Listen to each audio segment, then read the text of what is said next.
سلامونه احترامات ګرانو کتونکو دا مخال ګل بارګین والا سره تعارف محتاج نه دي او د هغوی د پرزن چې کوم دی نو واده دی او دغه واده کې موږ هم شرکت کړی دی وهاب باچا هم چې کوم دی نو راغلی دی او ګڼ شمېر چې کوم دی نو مشران هم راغلي او زموږ فارموله خو تاسو ته یاده ده که نه چې پنځه مرلې کور نیکه او 400 ور دا هغې کې نه دی زه دې خلکو داسې تنګ کړی یم چې چسکې لګوي نو د ټولو مخکې په دې خلکو ته دا وایو چې د ده د راتلونکي ژوند لپاره تاسو هم د دعا اپیل کوو او موږ خپل هم دعا ګویو چې الله پاک د راتلونکي ژوند چې کوم دی نو دا د خوشحالو کي په هغوی په والدینو باندې په خاندان باندې او دا د ژوند چې کوم دی نو یو بله فیصله ده بل ګل چې کوم دی نو یو ډېر زبردست انسان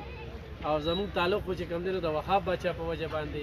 یا ثاقب باچا په وجه باندې ورسره یو پیره دوه ناستې شوي دي خو د مینې ډک انسان او همدغه وجه ده چې دلته کې دا ګڼ شمېر کم مشران ځوانان دا راغلي دي نو دا د هغه د والد صاحب د والد صاحب دغه اخلاقو په وجه باندې نو واده دې په خوښه کړی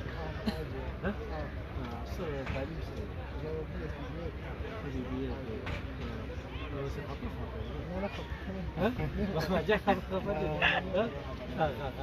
نو څه وی په دې موقع اصل زه دې واده کې یم چې دا ونډه شي که نه اکثر دا خلک چې کوم دی نو به داسې وي تربور مې پې دونه ډوډۍ ورکړې رویزه پې دونه ورکړم نو دا دا ځوانان ټول خفه خفه چې دي نو دا د جهیز په وجه دي نو بیا واده نه کېږي چې ونډه شي نو ډېر زبردست دی بهر خلکو به زه چې دوی څه پخ کړي دي هغه به سره بیا راځو مبارکي کولو ګرانو کتونکو دعا اپیل درنه کوو چې راتلونکي ژوند چې کوم دی نو ګله راشه که نه ګل ته یو نظر وښایو او نور چې کوم دی نو د ګاډو زبردست چې خبره د سره کوي نو خبره کې خبرې نه وي ښه نو ګل صاحب ډېره مبارکي او څو بچي دي بیا ثاقب باچا ته وایي ډېر په وخت یې مشهور علیکم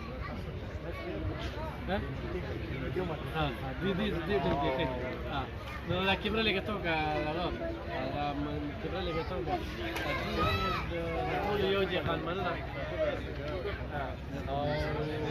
ولې سبا چې څوک ډوډۍ وکړي که نه د هغه به شکریا ادا کړي د هغې غټه وجه دا ده چې یو خو چا سره ټیم نشته او دا د ستا هغه مینه ده چې هغوی له خلکو سره سلامونه السلام علیکم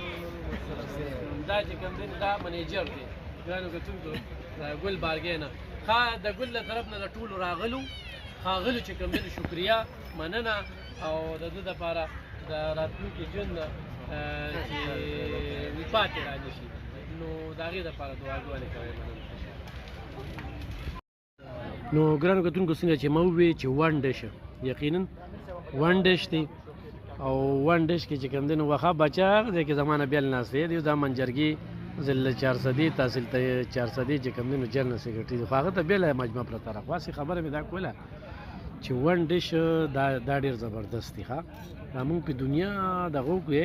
غوښې ورسره داسې خوره هره مجمع چې کومه ده نه د غوښو ډکه ده هو دا کراډ ثاقب باچا ته دي دا مونږ دا مجمع ولې ډکه ده او مونږ سره دا سړی دی نو دی خوړی نه شي زه یم لږه خوره دی نه شي خوړی نو ګرانو کتونکو مال ته ویلو چې دننه به ګورو چې یاره څه دي او دا ون ډش او زبردست